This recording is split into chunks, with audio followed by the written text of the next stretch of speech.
तो हेलो भाइयों और उनकी बहनों, तो 2023 बढ़िया था काफ़ी मायने में, और शायद सर्दियाँ भी बेहतर ही होंगी। इस साल एनिमेशंस के काफ़ी सारे मास्टरपीसेस आए, जैसे कि डीमन स्लेयर का नया सीजन आया, ब्लैक क्लोवर की मूवी देखने को मिली, स्पाइडरमैन अक्रॉस द स्पाइडर-वर्स और भी न जाने क्या। तो मैं यानी कि कुफुकू सेंसेई तुम्हारे लिए 6 एनिमेज ढूंढ ढांड के लाया है, जो मैंने खुद देखे हैं, गूगल से नहीं उठाए हैं। 6 एनिमेज हैं जिनको मैंने इसे दिल में छू लिया, एकदम इसे आग लगा दी मेरे सीने में। अब क्या रह गया है पीने में, तो वही एनिमेज मैं तुम्हें रिकमेंड करने वाला हूँ। फ्रेश है, बवाल है, देखा है तो मुझे अपना रिव्यू नीचे दे देना, नहीं देखा है तो देख लो। यही होता है suggestion video. Number 6, zoom 100 bucket list of dead. तो इसकी कहानी शुरू होती है एक सीधे से बालक से, जो बंदा ऑफिस जाता है, अपनी नॉर्मल जिंदगी बिताता है, लेकिन डेली ऑफिस जाता है 3-4 सालों से। तो इसको ऐसा लग रहा है कि जिंदगी हो गई है झंड, बिल्कुल बर्बाद, अब कुछ बचा नहीं है। हाँ, हमारी तुम्हारे जीवन की तरह इसको भी कुछ ऐसा मजा नहीं आ रहा जी। लेकिन जैसे कि हम तुम रात में एनिमे देखते हैं, गेम खेलते हैं, ये बंदा भी सेम टू सेम रात भर गेम खेलता है, एनिमे देखता है, लेकिन रोज सुबह उठकर ऑफिस चला जाता है। बट किंतु परंतु लेकिन एक दिन होता है ये कि ये सुबह उठता है और आंखें खोलता है, माँ की आँख। पूरा शहर, पूरा देश, पूरी दुनिया ज़ॉम्बी बन चुकी है। तो ऐसे में किसी भी नॉर्मल आदमी की गाफ फट जाएगी, पर ये बंदा खुश हो जाता है कि दुनिया मरे सो मरे, क्या दिक्कत है, आज से ऑफिस तो जाना नहीं पड़ेगा।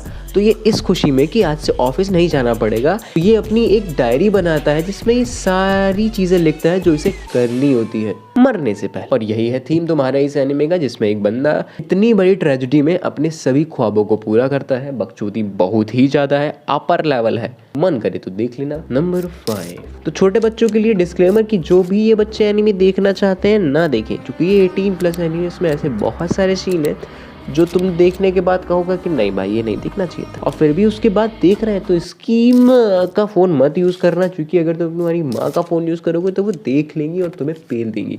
तो सावधान रहें, सतर्क रहें। धन्यवाद। एनीमे का नाम है रेडो द हीलर, जिसमें बेसिकली बात ये है कि एक लौंडा है जिसको प्रिंसेस का एक ग्रुप ऐसा कुत्तों की तरह इस्तेमाल करता है, रगड़ रगड़ के, कि जूता चाट के साफ करने का मेरे का, वहाँ उधर मेरी पेशाब पड़ी, उसको चाट के पी जाने का। क्रूअलिटी अपनी पीक पर है, लेकिन उसके बाद ये बंदा कहीं से जाके जन्म वनम ले लेता, पुरन जन्म, और इसे अपनी पुरानी बातें याद होती। तो फिर उसके बाद ये लेता है बदला, बहुत गहरा, मतलब समझ रहे हो, बहुत ही ज्यादा गहरा। Number 4, Vinland saga season. Vinland saga एक पुरानी सीरीज है, बेसिकली इसका शायद सीजन 2 इसी साल आया था, या 2022 के एंड में भी आ सकता है, मुझे सही से पता नहीं है, बट मैंने देखा इसी साल है। ये लिटरली बताता है कि सुनो बैडस क्या होता है, हम तुमको अच्छे से यहाँ बैठाल के बताएंगे, आओ जानते हैं बैडस क्या होता है।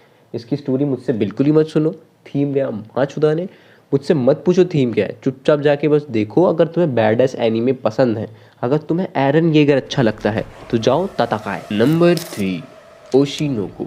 अब देखो, ये एक बहुत ही सॉफ्ट म्यूजिक एनीमे है, लेकिन इसका पहला एपिसोड 1 घंटे का है, जो तुम्हें मूवी की तरह फील कराएगा। पहला एपिसोड ही इतना अच्छा है कि जो तुम्हें ये महसूस करा देगा कि ये एनीमे क्यों देखना चाहिए, इसमें ऐसा है क्या। तो बेसिक सी स्टोरी ये है कि एक सुपरस्टार होती है जो उनके यहाँ मॉडल नहीं बनना चाहती हैं, लड़कियां स्टेज पे डांस करना चाहती हैं, ऊ करना चाहती, मैं नहीं कर पाता हूँ, के पॉप स्टार शायद कहते हैं। वहाँ के लोग एक मॉडल बनने के लिए कितनी मेहनत करते हैं, क्या क्या त्यागते हैं, क्या झूठ बोलते हैं, क्या डार्क सीक्रेट्स हैं, लिटरली ये तुम्हें बताएंगे, तुम्हारा विश्वास उठा देंगे रियलिटी शो से। ये होते क्यों है। अच्छी बात यह है कि एक स्वीट कॉमेडी मूवी है, उसके बाद भी ये इतने सारे सीक्रेट्स और डार्कनेस को एक साथ कन्वे करती है अपने स्वीटनेस और कॉमेडी सेंस के। तो तुम देख सकते हो, ये एक इन्फॉर्मेटिव एनिमे है जो तुम्हें के pop culture, Indian pop culture और काफ़ी सारे रियलिटी शोज के बारे में काफ़ी सारी बातें बताएगा। इसके बाद तुम बिग बॉस खुशी खुशी नहीं देख पाओगे, आई एम सॉरी। नंबर 2, मास्ले magic and muscle.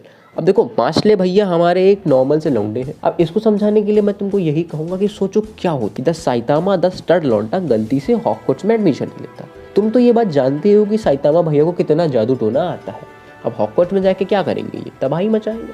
So same to same मास्ले भैया भी यही करते हैं, बस मास्ले भैया वो हैं जिनके पास एक बढ़िया हेयर स्टाइल है, मैजिक शैजिक है नहीं, मगर ये वही ट्रेनिंग करते हैं जो साइतामा करते थे, उनके चेले ही समझ लो। तो मास्ले भैया का एडमिशन हो जाता है एक जादुई कॉलेज में, वहाँ सब जादू करते हैं, लेकिन मास्ले भैया अपने पावर का बोलबाला कर देते हैं। लेकिन उसके बाद भी, मार खाने के बाद भी, कौनो ये मानने को तैयार नहीं है कि मास्ले के पास जादू है, और इसी बकैती में पूरा एनीमे निकल जाता है। देखो मजा आएगा, और मुझसे हर चीज़ पूछा मत करो यार, खुद दिख लिया करो। नंबर 1, अब जो ये एनीमे बोलूँगा लिटरली इसको ज़रूर देखना, बहुत प्यारा एनीमे, मतलब प्यारा तो नहीं है, बहुत डार्क एनीमे है।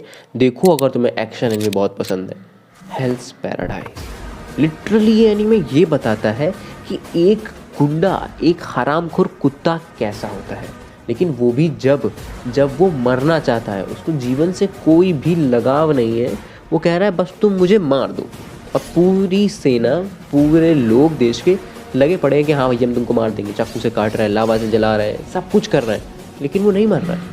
फिर उसे अंदर से कहीं से ये रियलाइज़ हो जाता है कि नहीं, अभी तो नहीं मरना है, मैं तो किसी से प्यार भी करता हूँ। अब तुम कैसे मारोगे? जब वो मरना चाहता था तब तो तुम उसे मार नहीं पाए, तो अब जब उसे ये रियलाइज़ हो गया है कि वो किसी से प्यार करता है, तो वो मार चोट देगा सबकी, जो कि वो एनीमे में करता है। तो ये एनीमे तुम देख सकते हो, एक्शन थ्रिलिंग मिस्ट्री एनीमे है, बहुत ही ज़्यादा खतरनाक और डेंजरस एनीमे है। ये इतना ज़्यादा खतरनाक है कि मैं रिकमेंड करूँगा कि अगर तुम 17-18 साल से छोटे हो तो इसको भी मत, ट्रॉमाटाइज हो जाओगे, क्योंकि इसके कुछ सीन बायसेक्सुअल, सेक्स और काफ़ी सारी चीज़ों को भी लपेट लेते हैं। तो सोच समझ के देखना, और तुम्हें बायो आती है तो और भी ज़्यादा समझ में आएगा। तो देखो, रिकमेंडेशन पसंद आते नहीं है, जाके पहले देखोगे एनीमे तब तुमको समझ में आएगा। तो अगर वीडियो पसंद आया हो तो लाइक शाइक कर देना, कमेंट सेक्शन में बवाल काट देना। अगर तुम्हारे पास कोई एनीमे है जो मैंने छोड़ दिया है तो उसको भी बता देना। बाकी मिलते हैं नेक्स्ट वीडियो, तब तक के लिए ये वाला गाना सुन लो। माई के दिया था गाली बात बात में, पूरा देश के नेता लोग बर्बाद करता, लेके अलग अलग धर्म के झंडा हाथ में। मीडिया भी अब तो बिकाऊ हो गई, झूठ के साथ